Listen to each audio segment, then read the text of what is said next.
Hello friends, welcome back to the channel. आज से हम यूनिट 3 स्टार्ट कर रहे हैं मैथ्स 4 की। तो इस यूनिट में जो भी सारे टॉपिक्स हैं वो हमने कवर किए हैं, जैसे overview of measurement of central tendency, movement, skewness, kurtosis, curve fitting, regressions lines.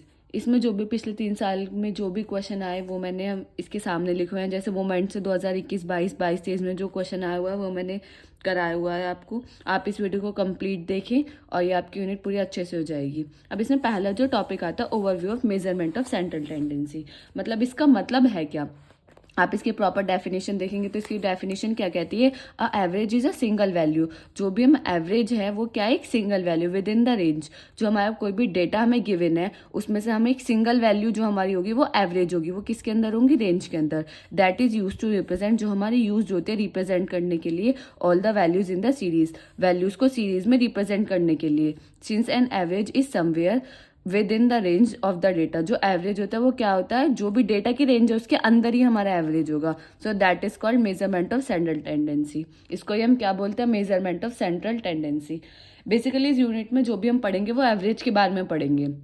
Average हमारा 2 टाइप के होता है, मैथमेटिकल एवरेज और पोजीशन। अब मैथमेटिकल एवरेज के अंदर भी हमारे 3 टाइप के आते हैं, like arithmetic mean, geometrical mean, harmonic mean. आपको पता होना चाहिए कि अर्थमेटिक मीन हम कैसे निकालते हैं। अर्थमेटिक मीन का हमें यूज़ होगा, ज्योमेट्रिकल मीन कहीं यूज़ नहीं होगा, हार्मोनिक मीन हमें पता होना चाहिए बस। बेसिकली आज तक AK2 में इससे कोई भी क्वेश्चन नहीं आया है कि आप इसकी डेफिनेशन बताओ या मैथमेटिकल एवरेज क्या होता है, सिर्फ आपको ओवरव्यू के लिए पता होना चाहिए। पोजीशन में क्या आता है, एवरेज, मीडियन, मोड। अब हमारा अर्थमेटिक मीन का फॉर्मूला क्या होता है, अर्थमेटिक मीन हम किस तरीके से निकालते हैं। अगर हमारे पास if x1, x2, xn are the n values of a variable that am। पहली बात तो हम जो अर्थमेटिक मीन होता है उसको हम रिप्रेजेंट करते हैं x बार से। x बार से हम उसको रिप्रेजेंट करते हैं। अगर हमारे पास कुछ वैल्यूज होते हैं तो उनका समीशन x, जो भी हमारी वैल्यूज गिवन है उन सबका सम अपॉन n। n है टोटल नंबर ऑफ वैल्यूज की, हमारी टोटल नंबर ऑफ वैल्यूज कितनी है। इस तरीके से हम अर्थमेटिक मीन निकालेंगे। तो हमारे पास जो भी क्वेश्चन होंगे आपको क्वेश्चन को देख के पता चलेगा कि किस तरीके से है। अब आता है हमारा movement about mean. Movement about mean जब भी हम निकालेंगे तो हमें अर्थमेटिक मीन की जरूरत पड़ेगी कि अर्थमेटिक मीन हमें पता होना चाहिए कि हमें कैसे निकालते हैं। तो जैसे मैंने अभी आपको बताया कि अर्थमेटिक मीन हम कैसे निकालते हैं, उसको रिप्रेजेंट करते हैं हम एक्स बार से। अगर हमें फ्रीक्वेंसीज भी गिवन है तो frequencies F1 x1, F2 x2 plus dash dash Fn xn upon में फ्रीक्वेंसीज का सम, जिसको हम कैपिटल N भी बोल सकते हैं। तो इसका फॉर्मूला कैसे हो, summation Fx upon summation of F। यह होता है हमारा अर्थमेटिक मीन। अब हमें क्या होता है, मूवमेंट निकालने होता है कि मूवमेंट बताएगा कि वो किसके अराउंड निकालना है। अब if x1, x2, xn are the values of the variable under consideration then the rth movement को हम किससे रिप्रेजेंट करते हैं, म्यू आर से। कि हम कोई भी x1, x2, xn हमारी कुछ वैल्यूज है, उस वैल्यूज के अराउंड हमें क्या निकालना है, मूवमेंट निकालना है। तो उसको हम किससे रिप्रेजेंट कर देंगे, म्यू आर से। और मीन को रिप्रेजेंट करता है, आपको पता है, हम अर्थमेटिक मीन को किससे रिप्रेजेंट करते हैं, एक्स बार से। तो हमें मूवमेंट निकालना है, किसी भी मूवमेंट निकालना होगा किसी भी वैल्यूज के अराउंड। तो हमें क्या निकालेंगे, mu r equal to summation of i 1 से n x i minus x bar की पावर r अपॉन n। अब यहाँ x बार क्या है, n क्या है, r क्या है, ये सब मैं आपको बताती हूँ। x बार क्या है, ये x बार हमारा मीन है, अर्थमेटिक मीन, कि हमारे कोई भी वैल्यूज होगी कि उसका मीन निकालना होगा। तो मैंने यहाँ बताया वेयर x बार क्या है, summation x i upon n, mean. और जो rth मोमेंट अबाउट मीन, अब rth मोमेंट निकालना है हमें। मतलब अब हमारा फॉर्मूला क्या है, mu r equal to summation i 1 से n x i minus x bar की पावर r अपॉन n। अब क्या होता है हमारा rth, ये जो r है ये रिप्रेजेंट करे कि rth मोमेंट निकालने हैं हम। जैसे फॉर एग्जांपल अब अगर r इक्वल टू 0 निकालेंगे तो mu 0, rth moment about r equal to 0 निकालेंगे तो समीशन i 1 से n x i minus x bar की पावर 0 अपॉन n। किसी की पावर 0 होती है तो उसकी वैल्यू क्या होती है, 1। आप देखेंगे अगर x की पावर 0 है 1 हो जाएगी। कोई भी x स्क्वायर प्लस 1 प्लस 2 की पावर 0, किसी की भी वैल्यू 0 होती है उसकी वैल्यू क्या होती है, 1। तो 1 अपॉन n। अब यहाँ क्या होगा, हमें पता होगा कि rth मोमेंट अबाउट 0, म्यू 0 हमारा हमेशा क्या आएगा, 1। म्यू 0 हमेशा क्या आएगा, हमारा 1 आएगा। तो जब भी हमें पता होगा तो हमें rth moment about mean at r equal to 0, mu 0 हमारा क्या आता है, 1। अब हम क्या करेंगे, मोमेंट अबाउट मीन। अब हमें कुछ मोमेंट अबाउट मीन का हमें फॉर्मूला पता चल गया कि ये। अब ऐसा भी हो सकता है कि इसमें फ्रीक्वेंसीज गिवन हो, तो अगर फ्रीक्वेंसीज गिवन होगी तो बिल्कुल सेम फॉर्मूला, बस इसमें क्या हो जाएगी, फ्रीक्वेंसी की मल्टीप्लाई हो जाएगी। Moment about mean for a frequency distribution है, इससे क्वेश्चन एकेटीव में पूछा गया है, तो इसलिए आप देखें इसे अच्छी तरीके से। If x1 x2 dash dash dash xn, हमारे पास क्या है, कुछ ये वैल्यूज हैं और उनके कॉरस्पॉन्डिंग, इन वैल्यूज के कॉरस्पॉन्डिंग कुछ हमें फ्रीक्वेंसीज गिवन है, तो हमें क्या निकालना है, उसका मोमेंट निकालना है, मोमेंट अबाउट मीन निकालना है। तो बिल्कुल सेम है हमें, जैसे ये क्वेश्चन मैंने आपको बताया था कि म्यू आर, इसका फॉर्मूला क्या है, समीशन आई 1 से n x i minus x bar की power r upon n, same ऐसी है। तो अगर हमें फ्रीक्वेंसीज गिवन होगी तो सिर्फ हमें क्या होना, फ्रीक्वेंसी की मल्टीप्लाई हो जाएगी, बिल्कुल सेम ऐसी कि r जो है rth मोमेंट है, x डैश x बार क्या है हमारा ये मीन है, f क्या है फ्रीक्वेंसीज है, x क्या है जो वैल्यूज है, n जो इनका समीशन है। तो म्यू आर तो हो गया हमारा frequencies, moment about mean frequency distribution के अराउंड कोई भी हमें मोमेंट निकालना हो। अब इसमें भी हम r इक्वल टू 0 रख सकते हैं, उसमें भी हमने r इक्वल टू 0 रखा, तो म्यू 0 क्या है, तो 1, इसमें भी म्यू 0 1 आएगा। अगर हम म्यू 1 रखेंगे तो उसकी वैल्यू 0 आएगी। ये वैल्यूज आपको याद रखनी हो, याद रख सकते हैं, आप रख के देख सकते हैं। अब अगर हम इसमें एट r इक्वल टू 2, अगर हम इसमें r की वैल्यू क्या रख दें, 2 रख दें, तो क्या होगा, mu 2 equal to summation i 1 से n f i x i minus x bar की पावर 2 अपॉन n। ये जो है एट r इक्वल टू 2, ये हम क्या बोल सकते हैं कि मोमेंट निकला, moment about mean at r equal to 2, इसको ये भी बोलते हैं। इसका एक अनदर नेम भी इसका है वेरिएंस, इसको हम वेरिएंस भी बोलते हैं और स्टैंडर्ड डेविएशन भी बोलते हैं। आपको 2 नंबर में क्वेश्चन आ सकता है कि एक भी क्वेश्चन गिवन है, एक्स बार कुछ वैल्यूज गिवन है, उसके अराउंड फ्रीक्वेंसीज गिवन है, उसके कॉरस्पॉन्डिंग फ्रीक्वेंसीज गिवन है, आपको बताना है कि उसका वेरिएंस बताओ। तो आपको पता होना चाहिए कि वेरिएंस क्या होता है। सेम फॉर्मूला है लेकिन वेरिएंस कब होगा, एट r इक्वल टू 2 पे। जब हम इस फॉर्मूले में r इक्वल टू 2 रखेंगे तो जो फॉर्मूला बनता है ये होता है हमारा वेरिएंस। अब हमारा ये क्वेश्चन है कि इसमें क्या पूछा, calculate the first 4 movement. First 4 movement का मतलब क्या है, फर्स्ट 4 मूवमेंट मतलब म्यू r इक्वल टू 1 2 3 4, ये लिख रखना है हमें, r इक्वल टू 1 2 3 4, बिल्कुल सेम फॉर्मूले में। क्या, calculate the first 4 movement about mean of the following data. X given है, फ्रीक्वेंसीज कुछ वैल्यूज गिवन है, उनके कॉरस्पॉन्डिंग कुछ फ्रीक्वेंसीज गिवन है। ये एकेटीयू 21-22 में पूछा गया 10 नंबर का क्वेश्चन है, तो हम इसे बिल्कुल सिंपल तरीके से सॉल्व करेंगे। पहला हमें पता है कि ये फॉर्मूला हम देखेंगे, हमें पता है कि हमें कैसे निकालना फर्स्ट 4 मूवमेंट अबाउट मीन कैसे निकालते हैं किसी की, अगर हमें कुछ वैल्यूज की कॉरस्पॉन्डिंग में फ्रीक्वेंसीज गिवन है तो उसका फॉर्मूला क्या होता है ये। तो हमें इसमें क्या क्या चाहिए, फ्रीक्वेंसीज चाहिए, एक्स आई चाहिए, एक्स बार चाहिए, एन चाहिए हमारे पास। पहले हमें क्या होगा, हमें एक्स बार निकालना है। एक्स बार मैंने आपको बताया था, एक्स बार क्या होता है, हमारा मीन होता है। तो मीन हम कैसे निकालेंगे, summation f x upon n. F x, summation f x का मतलब है एक्स और एफ की मल्टीप्लाई करो और उनका सम करो। यहाँ मैंने पहले से कैलकुलेशन की हुई है, एक्स और एफ की मल्टीप्लाई की है, इसका समीशन कर दिया। इसका समीशन क्या है 1080। यहाँ जो एन है, ये एन ये नहीं है कि एक्स हमारे पास वैल्यूज कितनी है। आपको हमेशा याद रखना है कि जब भी हमारा मूवमेंट अबाउट मीन पूछे और फ्रीक्वेंसीज कॉरस्पॉन्डिंग वैल्यूज के कॉरस्पॉन्डिंग फ्रीक्वेंसीज गिवन हो, तो हमारा एन क्या होता है, एन जो होता है यहाँ सम ऑफ फ्रीक्वेंसीज होता है, फ्रीक्वेंसीज का सम। काफ़ी बार कंफ्यूजन हो जाते हैं कि हाँ एन है क्या। नॉर्मल मीन में देखेंगे तो एन जो है हमारा नंबर ऑफ वैल्यूज होते हैं कि नंबर ऑफ वैल्यूज कितनी है, लेकिन इसमें क्या होता है, एन जो होता है समीशन ऑफ एफ के हमारे पास फ्रीक्वेंसीज का सम कितना है। तो हमने इसमें एक्स बार निकाला, समीशन ऑफ एफ एक्स की मल्टीप्लाई करी, वो क्या है 1080 अपॉन समीशन ऑफ एफ का सम किया तो 256। तो एक्स बार हमारे पास क्या है 4.21।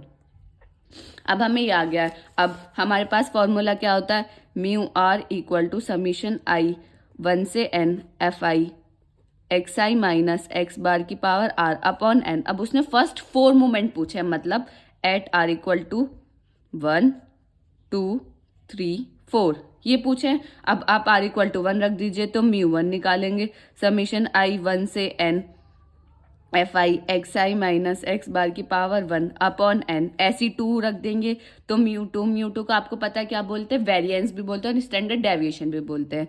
तो समीशन आई 1 से n f i x i minus x bar की पावर 2 अपॉन एन, ऐसे ही 3 रखेंगे और ऐसे ही हम 4 रखेंगे, ये रखेंगे। अब हमें क्या चाहिए, x माइनस एक्स बार। अब हमें क्या चाहिए, μ1 के लिए x माइनस एक्स बार चाहिए और उसकी मल्टीप्लाई किससे करनी है, फ्रीक्वेंसी से। μ2 के लिए क्या चाहिए, x माइनस एक्स बार का होल स्क्वायर चाहिए, उसकी मल्टीप्लाई फ्रीक्वेंसीज के साथ चाहिए। ऐसी μ3 μ4 और कैपिटल एन आपको पता है कैपिटल एन क्या है, सम ऑफ द फ्रीक्वेंसीज। अब मैंने एक आपको μ1 सॉल्व करके दिखा लिया, आप μ2 μ3 μ4 खुद सॉल्व करें एक बार। अब मैंने क्या करा, अब हमें μ1 के लिए क्या चाहिए, x माइनस एक्स बार चाहिए। x बार हमें पता है, x बार क्या है, हमने मीन निकाल लिया, वो क्या है 4.21। अब x माइनस एक्स बार निकाल लिया हमारे, ये मैंने पहले से कैलकुलेशन कर ली है, ये हमारा है x माइनस एक्स बार। अब इसमें क्या करेंगे, फॉर्मूला क्या कहता है, f into x minus x bar. जो x माइनस एक्स बार है उसमें किसकी मल्टीप्लाई, f की, फ्रीक्वेंसी की। तो मैंने फ्रीक्वेंसी की मल्टीप्लाई करते हैं 1 इंटू 4.21 माइनस 4.21 की मल्टीप्लाई 1 में करेंगे तो माइनस 4.21, 8 की मल्टीप्लाई माइनस 3.21 में करेंगे माइनस 25.68। इस तरीके से क्या हमें क्या चाहिए, इसका सम चाहिए। तो इसका सम क्या है, माइनस 54.32। अब मैंने μ1 निकाल दिया है, μ1 मेरे पास इसका समीशन आ गया माइनस 54.32। अब मैंने n आपको बताया, n इसमें क्या है, फ्रीक्वेंसी इसका सम, फ्रीक्वेंसी इसका सम क्या है 256। तो μ1 क्या आ गया मेरा 0.21। इसी तरीके से आप μ2 μ3 μ4 निकालेंगे। अब आपको ये सब निकालना है, ये आपको 10 नंबर का क्वेश्चन ही कंप्लीट हो जाएगा। बिल्कुल स्टेप बाय स्टेप आपको इसमें फॉर्मूले याद करने के, फॉर्मूले किस तरीके से यूज होंगे। कि अगर फर्स्ट 4 मूवमेंट पूछा है तो हमारी फ्रीक्वेंसीज के अगर वैल्यूज है तो उसकी कॉरेस्पॉन्डिंग हमें फ्रीक्वेंसीज गिवन है तो उसमें हमारा कौन सा फॉर्मूला लगेगा, फ्रीक्वेंसीज नहीं गिवन है तो कौन सा फॉर्मूला लगेगा। ये 10 नंबर का क्वेश्चन मैंने आपको करा दिया, एक बार आप इसको सॉल्व करें, इसका आंसर कमेंट सेक्शन में बताएं कि क्या क्या आया है। अब ये तो हो गया हमारा मूवमेंट अबाउट मीन। अब दूसरा आता movement about any arbitrary point. Arbitrary point मतलब एक कांस्टेंट वैल्यू के अराउंड अगर हमसे मूवमेंट पूछा होता है हमें किस तरीके से निकालना है। सेम फॉर्मूला है बिल्कुल, लेकिन उसमें क्या होता है, जब हमारे कोई भी कांस्टेंट वैल्यू के आर्बिट्री वैल्यू के अराउंड निकालते हैं तो उसका फॉर्मूला क्या होगा, x1 x2 xn हमारी क्या होती है, हमारी वैल्यूज होती हैं। Then the movement about any point A, कोई एक पॉइंट ए है उसके अराउंड हमें क्या निकालना है, मूवमेंट निकालना है, तो उसको डिनोट करेंगे म्यू आर डैश। अब मोमेंट अबाउट मीन को किससे रिप्रेजेंट करते थे, म्यू आर से। अब moment about any arbitrary point को किससे करेंगे, म्यू आर डैश से। आपको इनके नोटेशंस भी याद होनी चाहिए, म्यू आर डैश से। तो म्यू आर डैश का फॉर्मूला क्या होगा, समीशन आई 1 से n x i minus a की power r upon n, where a क्या है, यहाँ एक आर्बिट्री पॉइंट या आर्बिट्री नंबर है जो हमें गिवन है, एन वही है, आर भी हमारा आपको पता है आर क्या है हमारा। इन सब में बिल्कुल सेम फॉर्मूला है, लेकिन इसमें क्या है, एक आर्बिट्री पॉइंट है तो यहाँ आ गया ए। बिल्कुल सेम फॉर्मूला है, इसकी जगह यहाँ जहाँ हमारा एक्स बार था पहले मोमेंट अबाउट मीन, तो एक्स बार की जगह यहाँ क्या आ गया ए। अब हमारे इसमें जो क्वेश्चन आता है हमारा सेम, अगर इस पे फॉर्मूला बेस्ड क्वेश्चन आएगा तो वो 2 नंबर में पूछ लिया जाएगा। लेकिन इसमें क्या होता है, जो हमारा मोमेंट अबाउट मीन है, मोमेंट अबाउट यानी आर्बिट्री पॉइंट है, तो उसके अराउंड कुछ रिलेशंस होते हैं कि कुछ रिलेशंस हो उनके, उसके बेस पे हमारा 10 नंबर में क्वेश्चन आता ही आता है अगर इससे क्वेश्चन पूछा जाएगा तो उसमें कुछ रिलेशंस होते हैं कि हमें पता है, ये तो हमें पता है कि μ1 की वैल्यू क्या होती है 0, हमें रिलेशन है mu r and mu r dash में। अब μ1 क्या होता है 0, μ2 की वैल्यू कहते हैं μ2 डैश माइनस μ1 डैश का होल स्क्वायर, μ3 की value μ3 dash minus 3 μ1 dash μ2 dash plus 2 μ1 dash का होल क्यूब, μ4 की value μ4 dash minus 4 μ1 dash μ3 dash plus 6 mu dash का whole square, μ2 dash minus 3 μ1 dash का होल क्यूब, μ1 डैश। अब ये कुछ रिलेशंस है, अब मैं आपको इनको ट्रिक बताती हूँ कि आप किस तरीके से इन्हें लर्न कर सकते हैं। अब हमें क्या करना, हमें पता है trick to learn this relation. अब हमें रिलेशन हमें किस में बताना है, mu r and mu r dash में। अब आपको पता होना चाहिए कि म्यू आर क्या है, म्यू आर डैश क्या है। म्यू आर क्या है हमारा moment about mean, mu r dash क्या है मोमेंट अबाउट यानी आर्बिट्री पॉइंट। अब इन दोनों में हमें रिलेशन बताना है। अब हमें ये तो पता है कि μ1 क्या होता है हमारा 0, हमने निकाला हुआ है फॉर्मूले से। अब हम क्या करेंगे, अब हम लिख लेंगे 1, मतलब μ1 की पावर μ1 डैश की पावर 0, μ1 डैश की पावर 1, μ1 डैश की पावर 2, μ1 डैश की पावर 3। अब किसी की पावर 0 होती है उसकी वैल्यू क्या होती है 1, μ1 डैश का होल स्क्वायर, μ1 डैश का होल क्यूब। ये पहले ये लिख लेंगे, μ1 डैश की पावर 0 1 2 3 तक, ठीक है। अब हमें क्या पता है μ1 क्या होता है हमारा 0, फॉर्मूले से हमने पहले निकाल चुके हैं। अब μ2 क्या निकालेंगे, μ2 निकालेंगे तो μ2 फिर μ1, μ3 निकालेंगे अब देखो कैसे किया है मैंने, म्यू टू तो म्यू वन तक लेके जाना। अब म्यू थ्री करेंगे तो mu three mu two mu one. अब म्यू फोर निकालेंगे तो म्यू फोर क्या करेंगे, mu four mu three mu two mu one. Simple. अब हमें क्या करना है, म्यू आर और म्यू आर डैश में हमें याद रखना है कि इसमें अल्टरनेट साइन चलते हैं, plus minus plus minus plus plus minus plus minus, alternate sign चलते हैं। अब हमें क्या करना है, अब हमें इनकी मल्टीप्लाई इनके साथ करनी है। म्यू वन डैश की मल्टीप्लाई वन के साथ करेंगे, म्यू टू डैश की मल्टीप्लाई ये सब डैश में आएंगे, सॉरी, क्योंकि हमें क्या बताना है, म्यू आर और म्यू आर डैश में रिलेशन। हमने क्या पहले क्या करा, आप एक बार और देखिए, म्यू वन डैश की पावर, म्यू वन की पावर 0, म्यू वन डैश की पावर 1, म्यू वन डैश की पावर 2, म्यू वन डैश की पावर 3। अब 0 किसी की वैल्यू 0 तो 1, म्यू वन डैश का whole square, mu one dash का होल क्यूब। अब हमें क्या करना है, इनके रिलेशन बताने। म्यू वन की वैल्यू पता है हमें क्या होती है, 0। अब म्यू टू की वैल्यू, म्यू टू तो mu one, mu three mu two mu one, mu four mu three mu two mu one. Dash में इन्हें ऐसे कर लेंगे म्यू वन तक।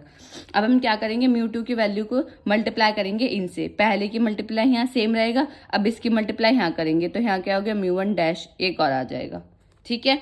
अब इसमें 3 मल्टीप्लाई तो फर्स्ट की मल्टीप्लाई फर्स्ट से सेम रहेगा, सेकंड की मल्टीप्लाई इससे तो यहाँ क्या आ जाएगा, म्यू वन डैश, इसकी मल्टीप्लाई इससे तो म्यू वन डैश का होल स्क्वायर। अब ऐसी चारों की मल्टीप्लाई, फर्स्ट की मल्टीप्लाई फर्स्ट से, सेकंड की सेकंड से, थर्ड की थर्ड से, फोर्थ की फोर्थ से। फर्स्ट की फर्स्ट से सेम रहेगा, यहाँ क्या आ जाएगा, म्यू वन डैश, इसमें क्या आ जाएगा, म्यू वन डैश का होल स्क्वायर, फिर म्यू वन डैश का होल क्यूब। सिंपल, बिल्कुल इस तरीके से करेंगे, हमें याद रखना है। अब इसमें कुछ नंबर्स हम याद करने की मल्टीप्लाई, ये बिल्कुल सेम रहेगा, यहाँ होगा 1 3 2, इसका होगा 1 4 6 3। ये आपको लर्न करने हैं, ये दोनों याद करने। 1 3 2 का मतलब यहाँ 1 की मल्टीप्लाई, यहाँ 3 की, यहाँ 2 की। 1 4 6 3 में 1 की, 4 की, 6 की, 3 की। सिंपल ये रिलेशन है। क्या करना है, म्यू वन डैश की पावर 0 1 2 3 इस तरीके से करेंगे। अब हमें म्यू वन और म्यू आर डैश में क्या बताना है, रिलेशन बताना है। म्यू वन की वैल्यू 0, अब mu two dash mu one dash, mu three dash mu two dash mu one dash, mu four dash mu three dash mu two dash mu two one dash, mu two one dash तक हमें सबको expand करना है। हमने expand कर दिया। फिर दूसरा पॉइंट हमें क्या याद रखना है कि इसमें जो साइन होते हैं वो क्या होता है, अल्टरनेट साइन होते हैं, plus minus plus minus plus plus minus plus minus, इस तरीके से।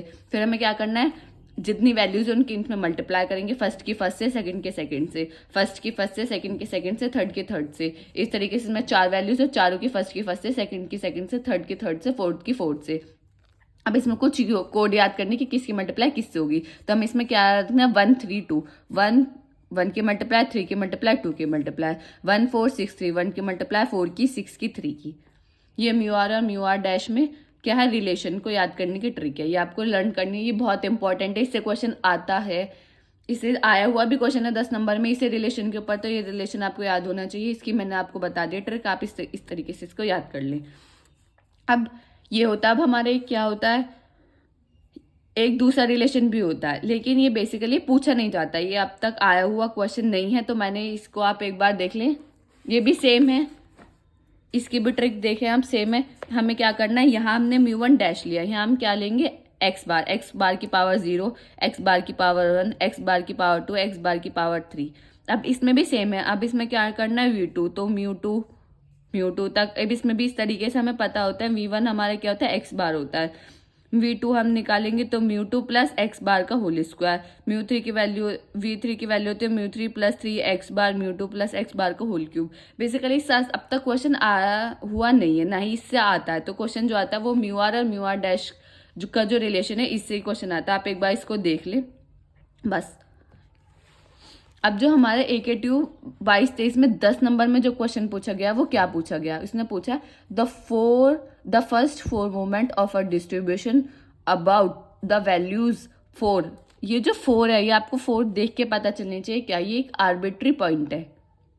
आर्बिट्री पॉइंट जो हमने यहाँ ये पढ़ा है हमने, moment about any arbitrary point. तो ये जो 4 है ये क्या है, एक आर्बिट्री पॉइंट, उसकी कुछ वैल्यूज गिवन है।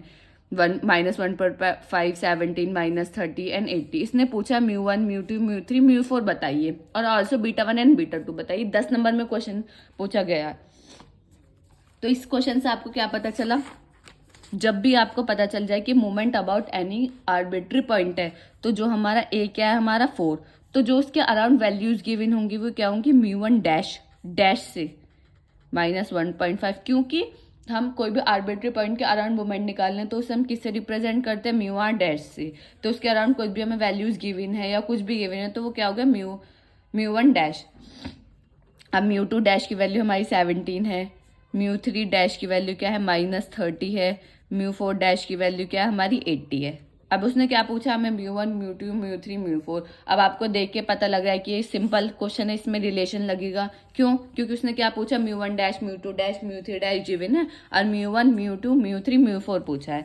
तो हमें क्या पता है, मोमेंट अबाउट मीन μ1 तो 0 ही होता है। अब μ2 का फॉर्मूला हमें पता होना चाहिए, जो मैंने आपको ट्रिक बताई, आप इससे देखिए।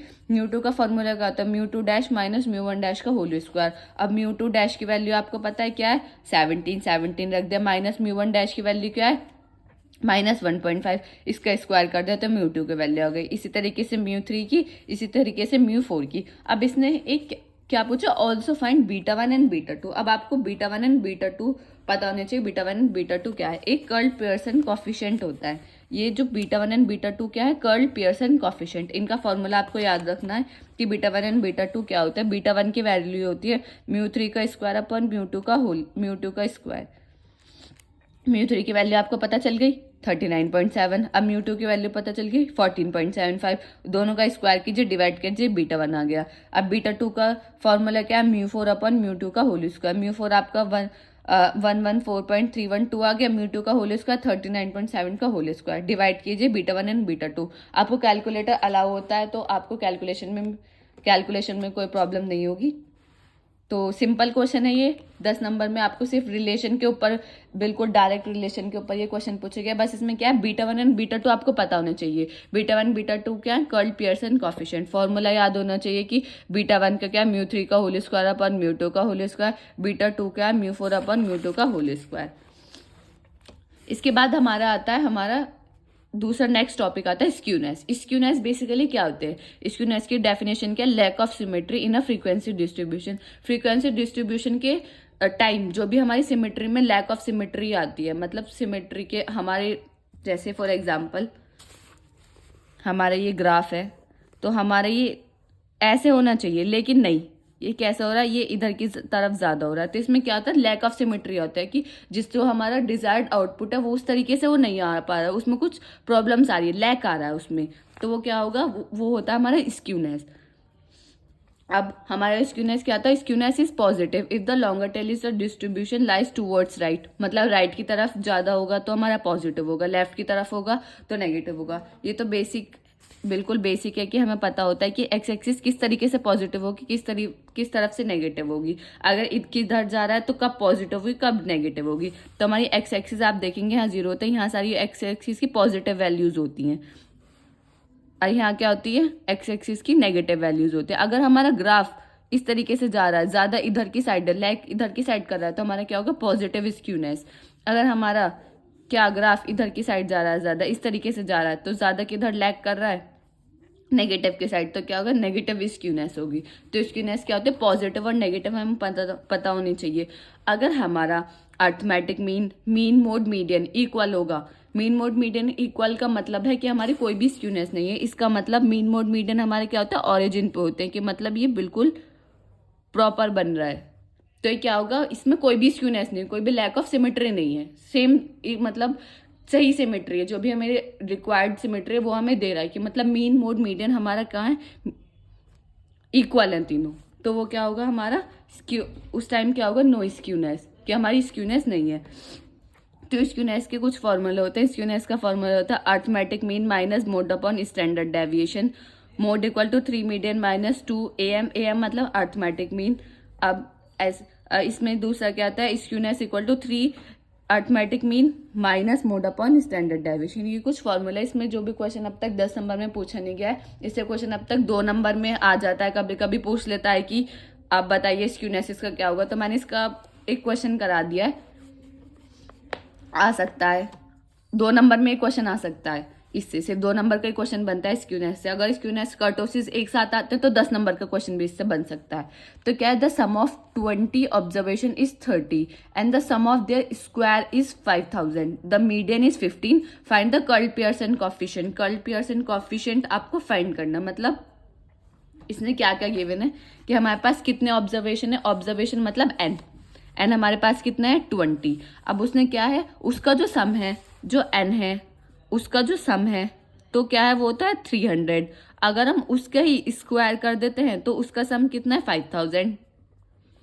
ये बोला इसने 5000। तो आपको क्या बताना है, पहले हमें क्या बताना है, स्क्यूनेस बतानी है। पहले हम स्क्यूनेस का हमारा फॉर्मूला, अब हमें क्या पता है, मीडियन इसमें पता है। मीडियन क्या है हमारा 15, मीडियन क्या है हमारा 15। अब हमें क्या निकालना है, अब हमें एक्स बार हमें क्या आता है हमारा mean, arithmetic mean AM, summation of x upon n. Summation of x क्या है 300 upon n, number of observation कितना है 20, 0 से 0 15 टाइम्स, तो एक्स बार क्या हो गया हमारा 15। अब स्क्यूनेस का कौन सा फॉर्मूला लगा, हमारे पास अर्थमेटिक मीन भी है, मीडियन भी है, और हमें स्क्यूनेस निकालना है। तो हमें क्या निकालेंगे, तो हमारा अगर ये वाला लगाएंगे तो हमारे पास स्टैंडर्ड डेविएशन नहीं है, मोड भी नहीं है, तो ये तो नहीं लग सकता। ये लगाएंगे तो हमें सिर्फ मोड निकलेगा, तो उससे क्या होगा, उसमें हम कोई सा फॉर्मूला नहीं लगा सकते, तो हमारा थर्ड वाला फॉर्मूला लगेगा। अर्थमेटिक मीन भी है हमारे पास, मीडियन भी है। अब हमें स्टैंडर्ड डेविएशन पता होना चाहिए, स्टैंडर्ड डेविएशन। अब आपको मैं बताती हूँ स्टैंडर्ड डेविएशन का फॉर्मूला क्या होता है। स्टैंडर्ड डेविएशन का फॉर्मूला होता है √μ2। √μ2, μ2 आपको पता है, μ2 हमारा क्या होता है, स्टैंडर्ड डेविएशन। मैंने आपको बताया था कि अगर हम r=2 रखेंगे तो हमारा क्या होगा, उसको हम वेरिएंस भी बोलते हैं, स्टैंडर्ड डेविएशन भी बोलते हैं। तो देखो ये आपको क्वेश्चन इसमें आप पूछा गया, नहीं पूछा गया कि स्टैंडर्ड डेविएशन बताओ। स्टैंडर्ड डेविएशन जब तक आपको पता नहीं होगा तो आप बता नहीं सकते।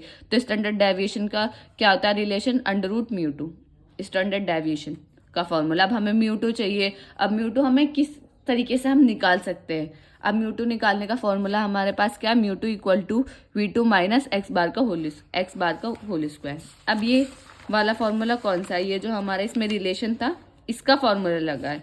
क्यों हमने ये लगाया, क्योंकि हमें V2 पता है, ये हमारा क्या होता है, summation of x² upon n।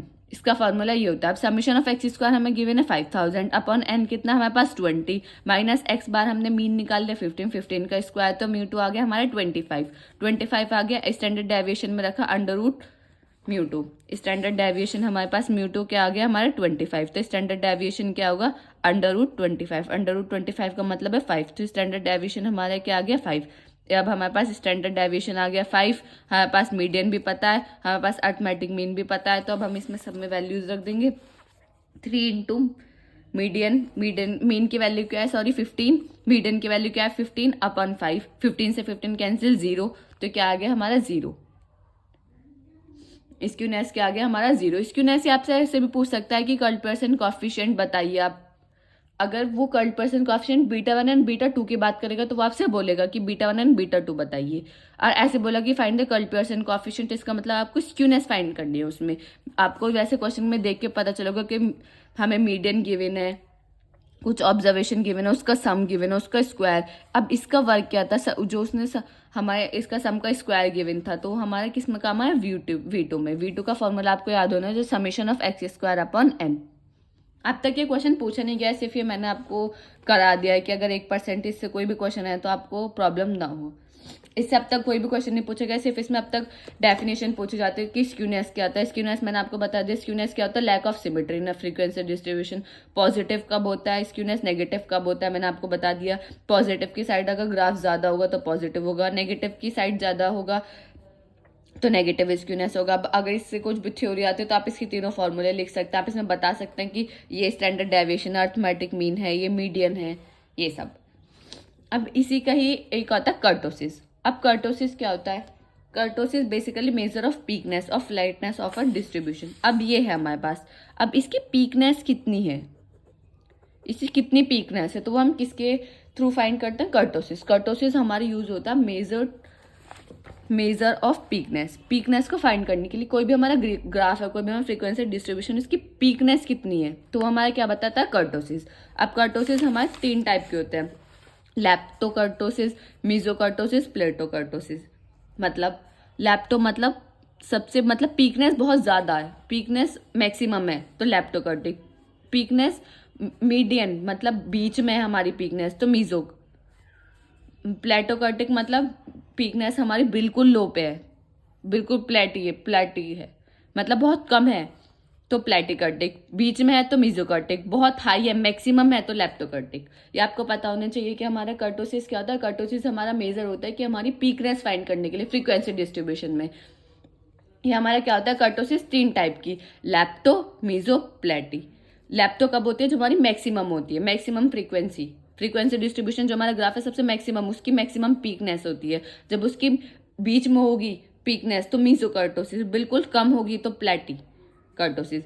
अब मेजर ऑफ कर्टोसिस, कर्टोसिस को हम मेजर किस तरीके से करते हैं, उसको हम बीटा 2 से। अब मैंने आपको क्या बताया था, कर्ल पियर्सन कोएफिशिएंट हमारे 2 होते हैं, बीटा 1 एंड बीटा 2। तो बीटा 2 हमारा कहाँ गया, कर्टोसिस में, कि हम बीटा 2 को हम क्या बोलते हैं, मेजरमेंट ऑफ कर्टोसिस भी बोलते हैं और क्या बोलते हैं, कर्ल पियर्सन कोएफिशिएंट भी बोलते हैं। इनके 2 नाम है। अब बिल्कुल सेम फॉर्मूला μ4/μ2 का होल स्क्वायर। अब आपको पता है μ2 और μ4 क्या है, movement about mean at r=2 and r=4। अब आपको पता कैसे चलेगा, अब आपको ग्राफ, ये तो गिवन नहीं होगा कि ये मैक्सिमम है, ये तो आपको ग्राफ से पता चल रहा है कि ये हमारा मैक्सिमम पीकनेस है तो लैप्टो, बीच में है तो मीजो, बिल्कुल कम है तो प्लेटी। तो ये तो आपको पता चला है। लेकिन अब हमें क्या निकालना होता है, इसमें हमें बीटा 2 निकालना होता है। बीटा 2 मतलब मेजरमेंट ऑफ कर्टोसिस, की हमारा जो हमारा कर्टोसिस है वो हमारा लैप्टो है, मीजो है, प्लेटी है। तो हमें किससे निकालना होगा, इस फॉर्मूले से। लैप्टोकर्टोसिस कब होगा, जब बीटा 2 ग्रेटर देन 3 होगा। मीजोकर्टोसिस क्या होगा, जब बीटा 2 इक्वल टू होगा 3 के, तो क्या होगा मीजोकर्टोसिस। प्लेटिकर्टोसिस क्या होता है, बीटा 2 लेस देन होगा, मतलब लेस देन 3 होगा, तो कब होगा, प्लेटिकर्टोसिस। अब इससे एक बार क्वेश्चन आया हुआ है 2016 में, 2018 में से क्वेश्चन पूछा जाता है। अगर इससे 10 नंबर का क्वेश्चन था ये, तो इसमें क्या बोला है, the first 4 moment of a distribution of x=4। अब आपको पता है x=4 मतलब, x=4 मतलब हमारा कौन सा क्वेश्चन है, आर्बिट्री पॉइंट वाला, कि हमें एक आर्बिट्री पॉइंट गिवन है। तो इसके अराउंड हमें ये 1, 4, 10, 45 क्या गिवन है, μ1 μ2 μ3 μ4। हमें पता चल गया कि डैश की वैल्यू गिवन है, मतलब आर्बिट्री पॉइंट के अराउंड हमें मूवमेंट गिवन है। Obtain the various characteristic of the distribution on the basis of the given information, comment the nature of the distribution. आपको नेचर बताना है डिस्ट्रीब्यूशन के कि ये क्या है, ये लैप्टोकर्टोसिस है, मीजोकर्टोसिस है या प्लेटोकर्टोसिस है। तो इसके लिए आपको क्या निकालना होगा, बीटा 2। बीटा 2 के लिए क्या चाहिए, हमें μ4 चाहिए या μ2 चाहिए। लेकिन हमें क्या गिवन है, हमें a गिवन है, a=4, μ1 की वैल्यू गिवन है, हमें क्या गिवन है, μ1 की वैल्यू 1, μ2 की वैल्यू क्या है 4, μ3 की वैल्यू क्या है हमारी 10, μ4 की वैल्यू क्या है 45। अब हमें डैश में वैल्यू गिवन है, तो हमें किस में, हमें क्या निकालना, μ4 और μ2। अब हमें पता है कि μr और μr' में रिलेशन होते हैं। देखिए आप ये रिलेशन कितने इंपॉर्टेंट है, ये हर अभी इससे सेपरेट क्वेश्चन आया था, अभी इसमें भी यूज हो रहा है मेजरमेंट ऑफ कर्टोसिस में। तो रिलेशन आपको बिल्कुल एकदम अच्छे से याद होना चाहिए। अब आपको पता है μ1 क्या होता है 0। अब μ2 निकालेंगे, क्योंकि हमें μ4 और μ2 तो चाहिए। अब μ2 निकालेंगे, μ2' माइनस μ1' का होल स्क्वायर। μ2' की वैल्यू क्या है 4, 4 - 1 का स्क्वायर, 4 - 1 3, ऐसी μ3 μ4। आप μ3 निकाले ना निकाले उसकी जरूरत नहीं, क्योंकि हमें μ4 और μ2 चाहिए। मैंने μ3 निकाल दिया है। अब μ4 निकालेंगे, वो आया हमारा उसके रिलेशन के अकॉर्डिंग 26। अब हमारे कर्टोसिस हम बहुत इजीली निकाल सकते हैं। अब कर्टोसिस हमें क्या निकालना होगा, बीटा 2 का हमें फॉर्मूला पता होना चाहिए। बीटा 2 का फॉर्मूला क्या है, μ4/μ2 का होल स्क्वायर। म्यू4 की वैल्यू क्या है 26/3 का स्क्वायर, 3 का स्क्वायर मतलब 9, 26/9। इसकी वैल्यू क्या है 2.89, 2.89 मतलब लेस देन 3 से कम वैल्यू आई है बीटा 2 की, तो तब क्या होगा, प्लेटिकर्टिक। तो इसका नेचर आपने क्या बताया, प्लेटिकर्टिक। तो ये क्वेश्चन आप देखिए 10 नंबर में क्वेश्चन पूछा गया। सिर्फ एक बहुत सिंपल क्वेश्चन है, सिर्फ आपको इसमें फॉर्मूला याद होने चाहिए, रिलेशन पता होना चाहिए। आपको पता होना चाहिए कि जब वो कर्टोसिस की बात करें तो कर्टोसिस हमारे कितने टाइप के होते हैं। लैप्टो का हमें पता होना चाहिए, लैप्टो कब होगा, मीजो कब होगा, प्लेटी कब होगा।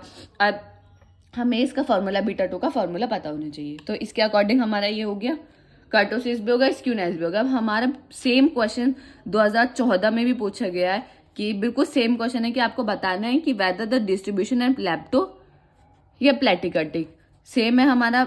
The first four moment of a distribution about value 4। जब भी आप देखें कि वैल्यू किसी के आर्बिट्री पॉइंट के अराउंड कुछ वेरिएबल की वैल्यूज गिवन है, इसका मतलब μ1 डैश μ2 डैश μ3 डैश गिवन है, तो μ1 dash μ2 dash μ3 dash μ4 dash given है। अब आपको इस रिलेशन के अकॉर्डिंग μ4 और μ2 निकालना है और आपको बताना है उनकी बीटा टू की वैल्यू निकाले कि क्या आएगी, लैप्टोकर्टिक या प्लेटिकर्टिक, ग्रेटर देन 3 आ रही है, लेस देन 3 आ रही है। तो आप ये बिल्कुल सेम क्वेश्चन है, आपको एक बार आप इसको ट्राई करें, अच्छे से प्रैक्टिस हो जाएगी आपकी।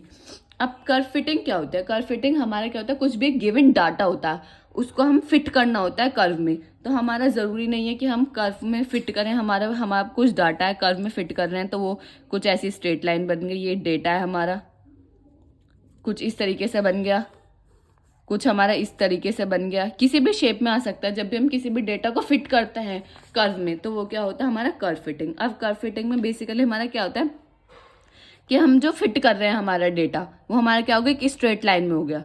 तो fitting of data in straight line, तो स्ट्रेट लाइन की इक्वेशन आपको याद होनी चाहिए, y equal to a x plus b होती है। अगर वो पैराबोला में हो गया, fitting of data into parabola, हम फिट कर रहे हैं डेटा को, अब उसकी शेप क्या होगी, पैराबोलिक, पैराबोला बन गया। तो इसकी इक्वेशन क्या होता है, y equal to a plus b x plus c x square. अब इस तरीके से कुछ बन गया तो ये क्या एक्सपोनेंशियल कर्व होता है। तो y इक्वल टू ए ई की पावर बी एक्स, ये आपको जरूर याद होनी चाहिए कि इनकी स्ट्रेट लाइन की, अगर हमारा डेटा को हम फिट कर रहे हैं वो एक स्ट्रेट लाइन बन गई तो उसकी इक्वेशन क्या होगी, अगर वो पैराबोलिक बन गई तो उसकी इक्वेशन क्या होगी, अगर वो एक्सपोनेंशियल कर्व बन गया तो उसकी इक्वेशन क्या होगी।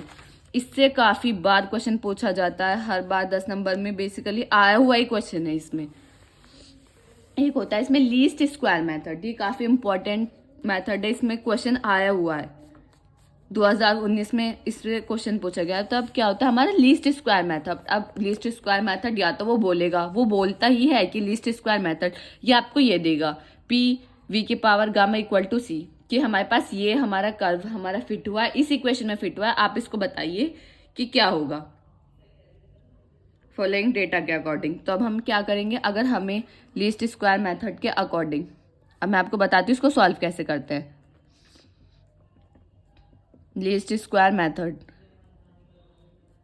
अब हमें लीस्ट स्क्वायर मेथड के अकॉर्डिंग क्या होता है, पी वी की पावर गामा इक्वल टू सी, हमें सिर्फ ये एक इक्वेशन दे दी कि हमारे पास ये जब हम डेटा को फिट कर रहे थे तो हमारी क्या हो गई, डेटा को जब हमने फिट करा तो उसकी इक्वेशन ये बनी। अब आपको नहीं पता है किसकी इक्वेशन, आपको पता भी रखना नहीं है। अब आपको क्या करना है, p equal to c upon v की पावर गामा, सिंपल, पी यहाँ कर दिया, सी के अपॉन में लेके चले गए, अपॉन में चले गए तो डिवाइड में जाएगा, p equal to c v की पावर माइनस गामा। किसी की पावर को हम ऊपर लेके जाते हैं, अगर 1/x है तो अगर हम इसको ऊपर लेके जाते हैं तो इसको लिख सकते हैं x की पावर -1। इसी तरीके से हमने इसे लिख दिया, तो इसमें हमने क्या लिया, taking log on both side.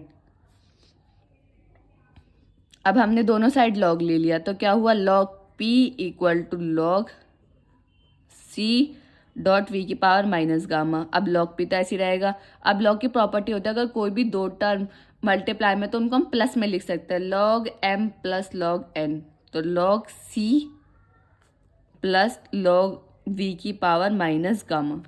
आपको पता होना चाहिए लॉग की प्रॉपर्टी।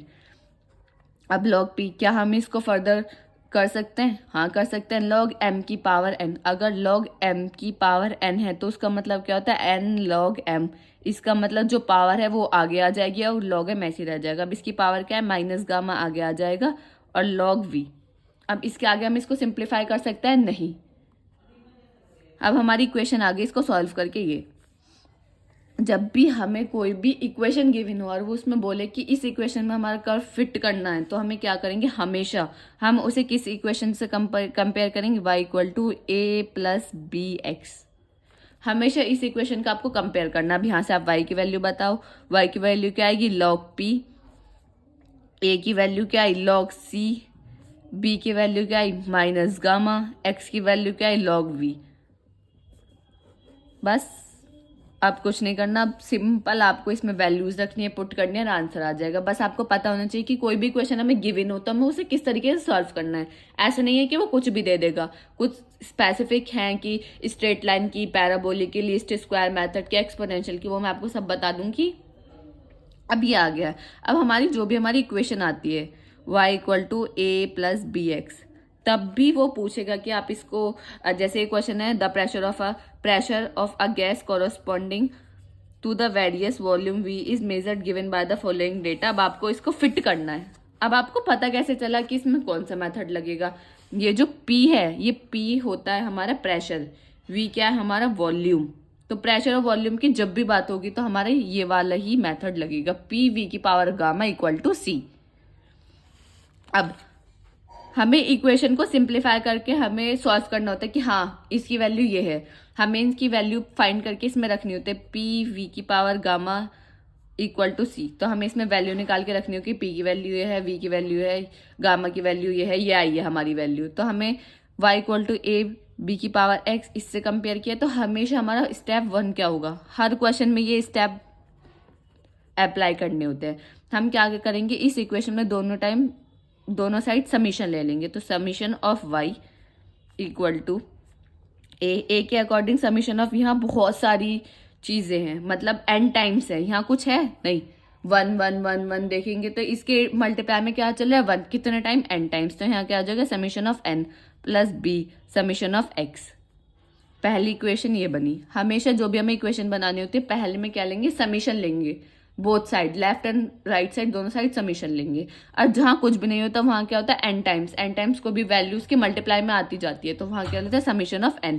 अब हमने इसमें ले लिया, अब हम इसमें क्या करेंगे, अब इसमें देखेंगे नेक्स्ट में x की मल्टीप्लाई करेंगे। तो x की मल्टीप्लाई करेंगे तो summation of xy equal to a summation of x plus b summation of x²।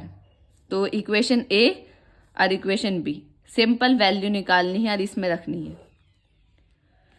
क्या करना है, हमने पहले कोई भी y इक्वल टू जो भी हमें इक्वेशन गिवन होगी कि इसके अकॉर्डिंग हमारा आप कीजिए, कर्व को फिट कीजिए, तो हमें पहले उसे सिंप्लीफाई करना है। फिर सिंप्लीफाई करके हमेशा y इक्वल टू a+bx से कंपेयर करना है। y a b x इनके वैल्यू निकालनी है। इनके वैल्यू निकाल के हमें पता है कि इसके अकॉर्डिंग सॉल्यूशन, इस इक्वेशन के अकॉर्डिंग सॉल्यूशन क्या होगा।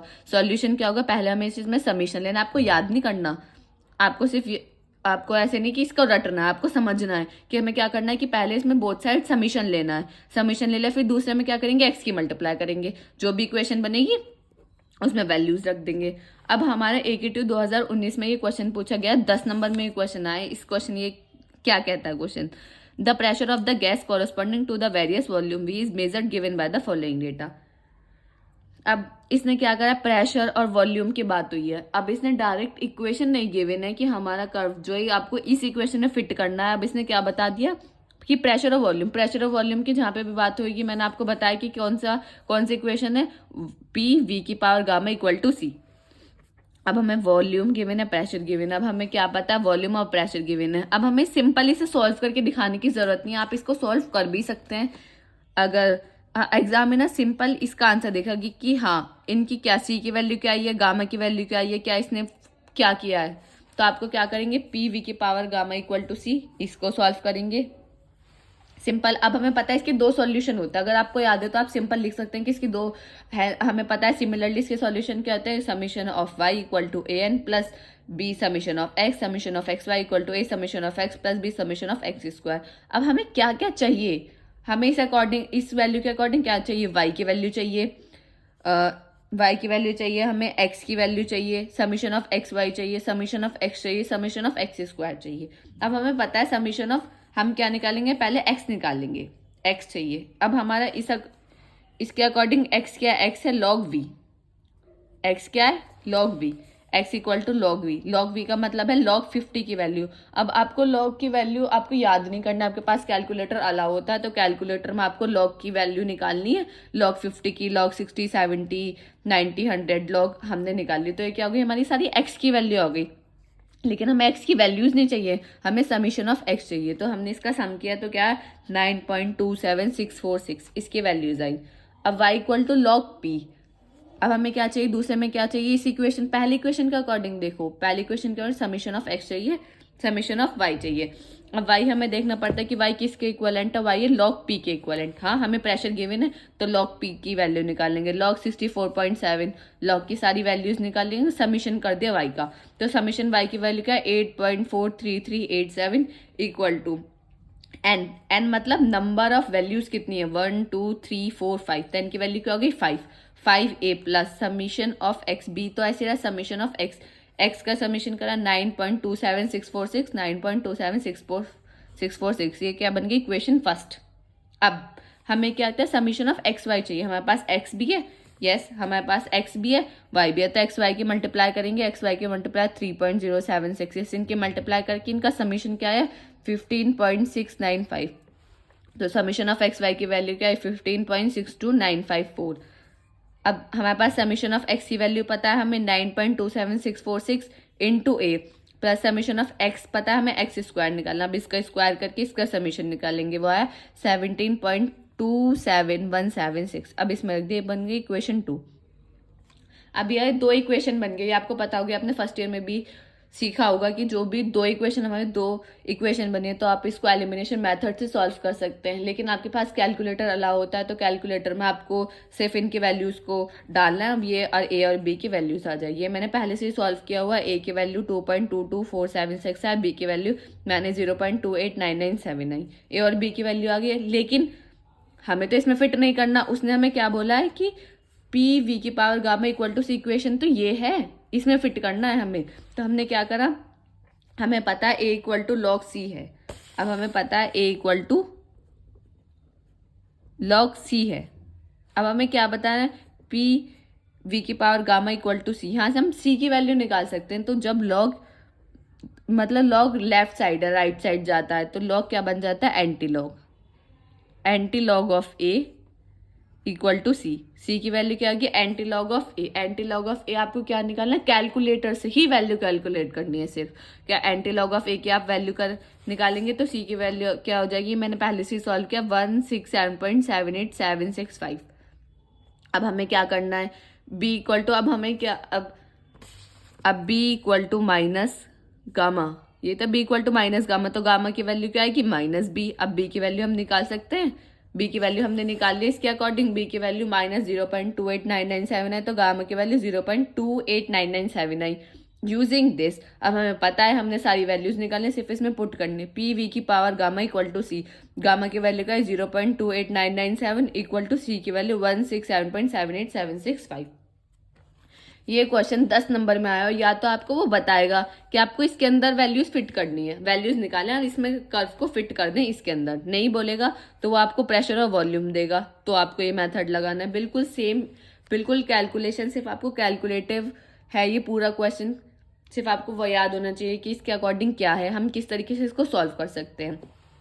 अब एक और क्वेश्चन मैं आपको इसका करा देती हूँ, using method of least square find the, अब देखो इसने बताया है कि लीस्ट स्क्वायर में फाइंड द कर्व, हमें एक कर्व गिवन है y equal to a b की पावर x, आप जो भी डाटा है इस कर्व में फिट करें, क्या गिवन है y equal to a b की पावर x, या तो वो आपको जिस तरीके से इस क्वेश्चन में गिवन है किस कर्व में आप डेटा फिट कीजिए, या तो वो ऐसे बोलेगा, या अगर वो नहीं बोलेगा तो वो आपको बताएगा कि मैं प्रेशर और वॉल्यूम की बात कर रहा हूँ, तो प्रेशर और वॉल्यूम के अकॉर्डिंग मुझे आप डेटा जो भी गिवन डेटा उसको फिट करके दीजिए किसी भी कर्व में, तो प्रेशर और वॉल्यूम के अकॉर्डिंग ये कर्व होगा, इसके अंदर फिट करना है।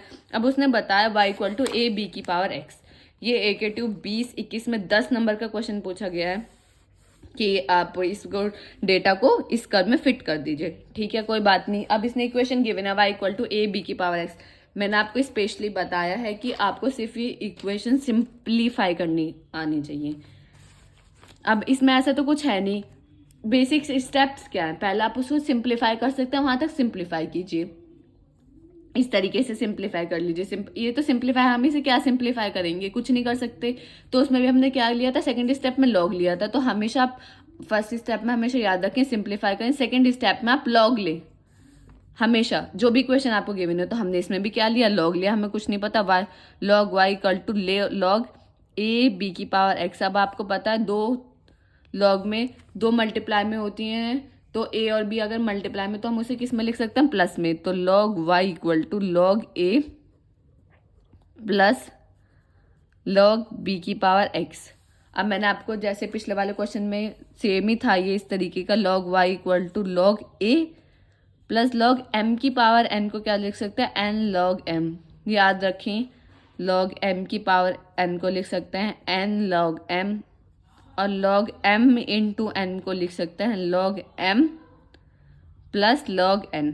अब मैंने आपको बताया, अब इसके आगे सिंप्लीफाई नहीं हो सकता। मैंने आपको बताया कि हर इक्वेशन को किससे कंपेयर करना है, y equal to a plus b x. Simple, value निकाले, y की वैल्यू क्या आएगी log y, a की वैल्यू क्या आएगी log a, b की वैल्यू क्या है x, कैपिटल X की वैल्यू क्या है log b। अब ये इस वैल्यू को ले लें।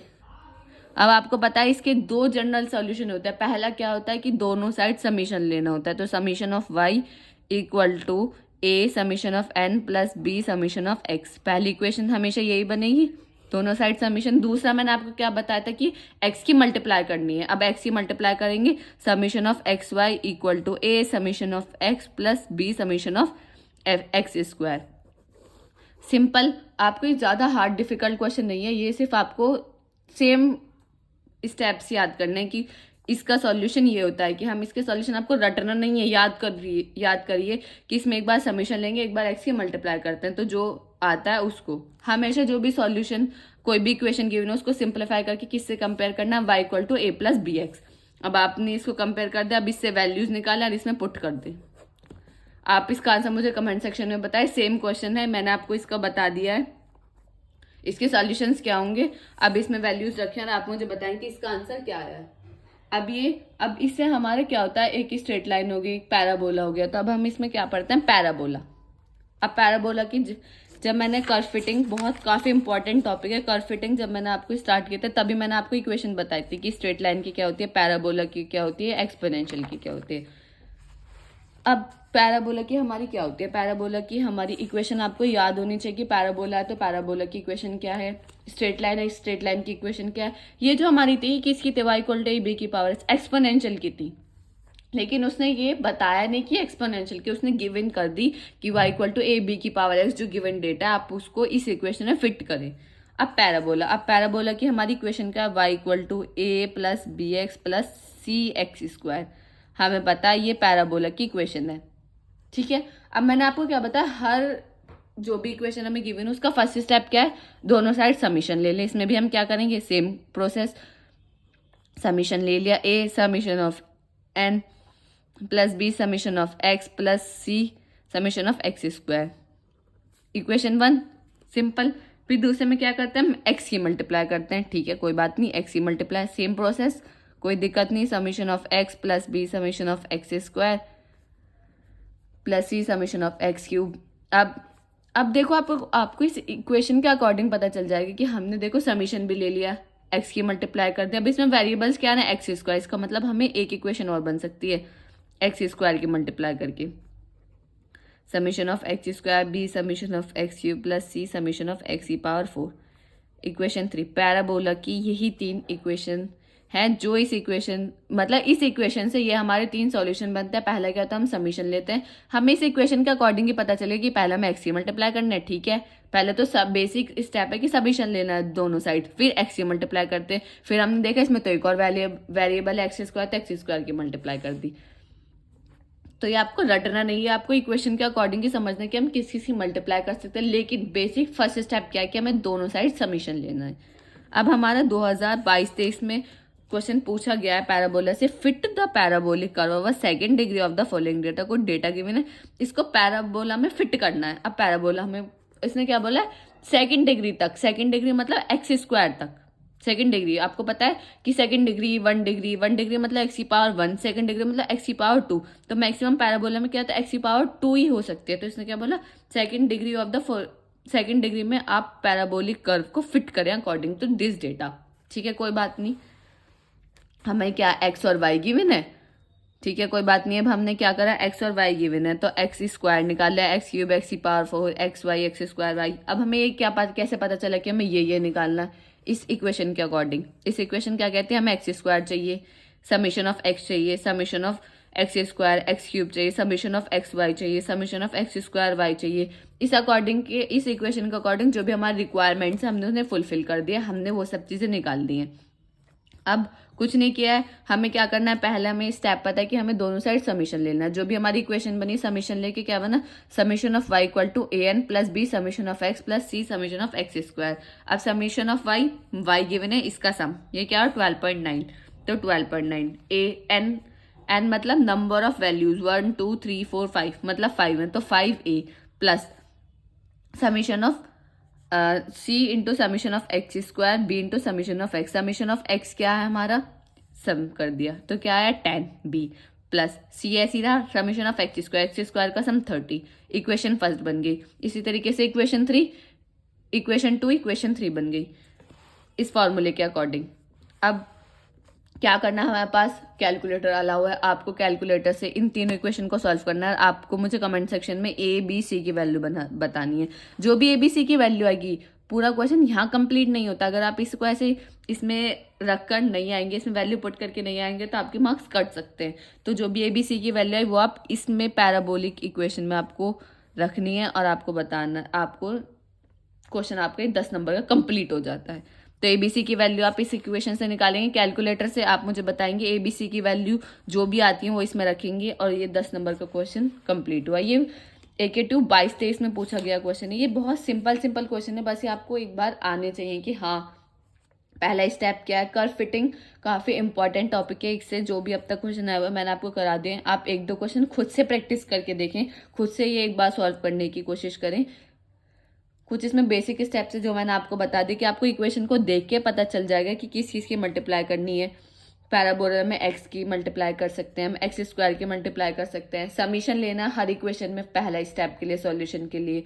दूसरी बात आपको क्या याद रखनी है, जो भी हम इक्वेशन को सॉल्व करेंगे उसको कंपेयर करेंगे y equal to a plus b x से, उसके वैल्यूज निकालेंगे। आपको लॉग एंटी लॉग इक्वेशन को सॉल्व करना आना चाहिए। कैलकुलेटर आपके पास है लेकिन कैलकुलेटर से आपको सॉल्व करने ही नहीं आता, तो आपको वो सब वैल्यूज निकालनी आनी चाहिए।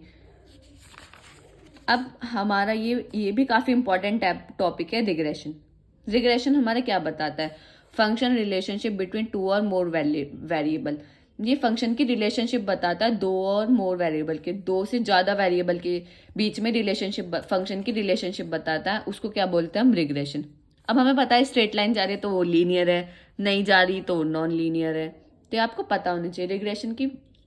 रिग्रेशन से क्वेश्चन आता है लेकिन आपको 2 नंबर में पूछ सकता है कि रिग्रेशन है क्या, तो आपको पता होना चाहिए रिग्रेशन क्या करता है। ये हमारी रिलेशनशिप बताता है 2 और मोर वेरिएबल के बीच में, फंक्शन की रिलेशनशिप बताता है जिसमें 2 से ज़्यादा वेरिएबल होते हैं। या हम बोल सकते हैं कि नेचर ऑफ वेरिएबल बताता है। नेचर ऑफ वेरिएबल क्या, कि वेरिएबल क्या है, लीनियर है, नॉन लीनियर है, क्या है। तो लीनियर ऑफ रिग्रेशन का मतलब क्या है, when the curve is straight line. Simple, जब कोई भी कर्व हमारी स्ट्रेट लाइन में होगा तो वो क्या होता है, हमारा लीनियर रिग्रेशन।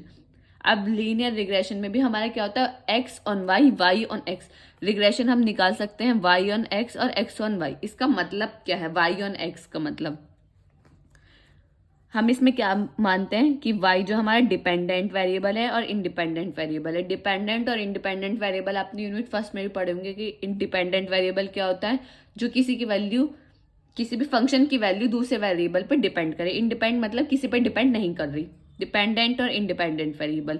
अब y ऑन x का मतलब क्या है, मतलब y डिपेंडेंट है, x इंडिपेंडेंट है। अगर x ऑन y लिखेंगे तो मतलब x क्या है, डिपेंडेंट है, y क्या है, इंडिपेंडेंट है। y ऑन x का मतलब है y क्या है यहाँ, डिपेंडेंट, x क्या है, इंडिपेंडेंट। x ऑन y का मतलब है x क्या है, डिपेंडेंट, y क्या है, इंडिपेंडेंट। तो इसका फॉर्मूला क्या होता है, अगर हमारे रिग्रेशन पूछे y ऑन x, पहले तो हमें पता होना चाहिए कि रिग्रेशन होता क्या है। रिग्रेशन हमारा क्या होता है, फंक्शन की रिलेशनशिप बताता है 2 और मोर वेरिएबल के बीच में, और वो नेचर ऑफ वेरिएबल बताता है कि हमारा लीनियर है, नॉन लीनियर है। अब लीनियर ऑफ रिग्रेशन का मतलब क्या है कि कर्व की एक स्ट्रेट लाइन, हमारे कर्व में जो भी हम बता रहे हैं, डेटा को फिट कर रहे हैं, तो वो हमारी एक स्ट्रेट लाइन बन गई, तो वो क्या हमारा लीनियर रिग्रेशन। अब लीनियर रिग्रेशन में भी हमारे 2 टाइप के होते हैं, x on y, y on x. अब आपको पता होना चाहिए वाई ऑन एक्स का मतलब क्या है। वाई ऑन एक्स का मतलब कि वाई जो हमारा डिपेंडेंट है, एक्स जो हमारा इंडिपेंडेंट है। एक्स ऑन वाई का मतलब क्या है, एक्स यहाँ डिपेंडेंट है और वाई क्या है, हमारा इंडिपेंडेंट। अब इसका वाई ऑन एक्स का फॉर्मूला क्या है, वाई माइनस वाई वन। अब जो डिपेंडेंट है वो पहला आ गया, y minus y one equal to b, y on x निकाल लें तो y b, y on x, x minus x bar. Simple. अब y ऑन x से याद रखें कि y ऑन x का मतलब पहले y आ रहा है तो y minus y bar equal to किसके निकालना है, b y ऑन x, तो y on x y x आएगा। ऑन किस पे निकालना है, x पे, तो x माइनस एक्स बार। अब इसी का ही x ऑन y कर देंगे तो पहले क्या रहा है x, तो हमारा क्या हो गया x minus x bar equal to b x on y मतलब x y into y minus y bar. Simple, ये आपको फॉर्मूला याद होना चाहिए। अब line of regression x on y, x on y का मतलब ये नहीं कि यही फॉर्मूला है, यही काफ़ी सारे इसके एक दो फॉर्मूले हैं तो वो आपको ये पता होने चाहिए। तो हमारा क्या है एक्स ऑन वाई का मतलब आपको पता चल गया कि एक्स डिपेंडेंट है, वाई जो हमारा इंडिपेंडेंट है, तो उसके एक फॉर्मूला मैंने आपको यहाँ बता दिया, वो यहीं लिखा हुआ है। अब ये जो बी एक्स वाई है ये आप निकालेंगे कैसे, ये जो बी एक्स वाई है, बी वाई एक्स, ये आप निकालेंगे कैसे, ये ऐसा तो है नहीं क्वेश्चन में गिवन होगा कि बी एक्स वाई ये है बस आप फॉर्मूला में पुट करें सिंपली निकाल देंगे, नहीं। इसमें आपको वैल्यूज बी एक्स वाई का एक फॉर्मूला होता है, वो क्या होता है समीशन। अब यहाँ एक्स वाई है, एक्स वाई निकालना है, देखो आप एक्स वाई निकालना है तो n summation of x y, simple x y minus summation of x summation of y, upon में क्या आएगा जो यहाँ सेकंड में होगा n into summation of y square minus summation of y का, ये समीशन ऑफ वाई का होल स्क्वायर है, यहाँ समीशन ऑफ वाई स्क्वायर है। इसको याद रखें हम, मतलब इसका याद करने का क्या है, बी एक्स वाई है तो इसका मतलब क्या है एन समीशन करना है एक्स वाई का, ठीक है कोई बात नहीं, minus summation of x summation of y, ठीक है कोई बात नहीं। यहाँ क्या आएगा अपॉन में, एक्स वाई निकालना है तो वाई क्या है बाद में, वाई क्या है बाद में, तो वाई ही आएगा n summation of y square, और समीशन ऑफ वाई का होल स्क्वायर है, ये नहीं कि समीशन ऑफ वाई का होल स्क्वायर है बीच में माइनस।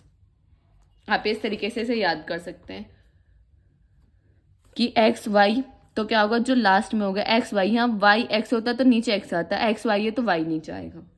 और बी एक्स वाई का ये फॉर्मूला ऐसे भी होता है r into sigma of x upon sigma of y, ये नहीं यूज होता, बेसिकली यही यूज होगा। Linear of regression y on x भी बिल्कुल सेम है, किस तरीके से वाई ऑन एक्स ऊपर का तो बिल्कुल सेम रहेगा, अब वाई ऑन एक्स बाद में आ रहा है तो नीचे वाई की जगह एक्स आ जाएगा। आप एक फॉर्मूला याद करें, दूसरे को सिर्फ इसके अकॉर्डिंग याद रखें कि लास्ट में क्या वाई है तो नीचे वाई आएगा, लास्ट में एक्स है तो एक्स आएगा।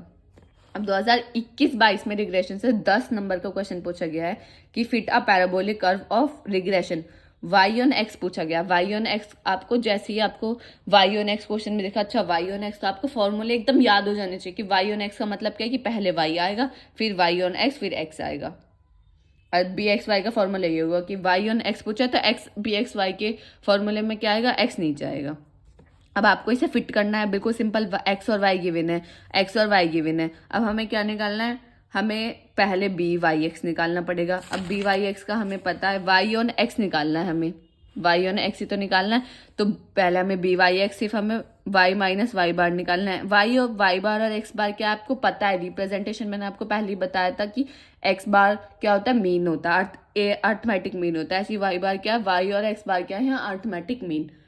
अब वाई ऑन एक्स मतलब बी वाई एक्स निकालेंगे, तो बी वाई एक्स का फॉर्मूला क्या है n summation of x y minus summation of x summation of y upon n summation of x square minus summation of x का whole square. और हमें x Y given है, अब हमें क्या करा एक्स वाई से हमें एक्स वाई की मल्टीप्लाई चाहिए, एक्स वाई की मल्टीप्लाई कर उसका समीशन चाहिए, वो क्या 47.65 एक्स है, एक्स स्क्वायर निकालना, हमने एक्स स्क्वायर निकाला, अब समीशन ऑफ एक्स स्क्वायर चाहिए 50.75, ये आ गया इसका। एन क्या होता है एन नंबर ऑफ वैल्यूज कितने हैं 1 2 3 4 5 6 7 7 वैल्यूज हैं, तो एन क्या हो गया हमारा 7 into summation of x y की value summation of x summation of y upon n 7 summation of x square 50.75 summation of x का होल स्क्वायर, मतलब जो समीशन ऑफ एक्स का होल स्क्वायर का मतलब है कि जो एक्स का समा उसका होल स्क्वायर, मतलब 17.5 का होल स्क्वायर। इसमें वैल्यूज पुट करी तो बी वाई एक्स आ गया 1.021, ठीक है। अब हमारा क्या आ गया एक्स बार और वाई बार निकालना। अब हमें पता है मीन हम कैसे निकालेंगे एक्स बार का, अब एक्स बार निकालना और हमें क्या निकालना वाई बार निकालना, तो एक्स बार का फॉर्मूला क्या होता है summation of x upon n, summation of x क्या है 17.5 अपॉन एन क्या है नंबर ऑफ वैल्यूज कितनी है 7, तो एक्स बार यहाँ से आ गया। ऐसे ही वाई बार मतलब समीशन ऑफ वाई क्या है 16.2 अपॉन 5, यहाँ से वाई बार आ गया। आपको पता होना चाहिए एक्स बार वाई बार हम किस तरीके से निकालेंगे। एक्स बार वाई बार निकाला, बी वाई एक्स आ गया, वाई 1.021। अब इसमें वैल्यूज करी और यहाँ आंसर। सिंपल क्वेश्चन से फॉर्मूला बेस्ड है, ये यूनिट कंप्लीट होती है। इसमें मैंने आपको सारे क्वेश्चन, सारे पीवाईक्यूज अब तक जो भी पूछे गए हैं पिछले 3 साल में, सारे क्वेश्चन मैंने आपको बता दिए हैं। If you have any doubt आप कमेंट सेक्शन में बता सकते हैं। Thank you for watching this video.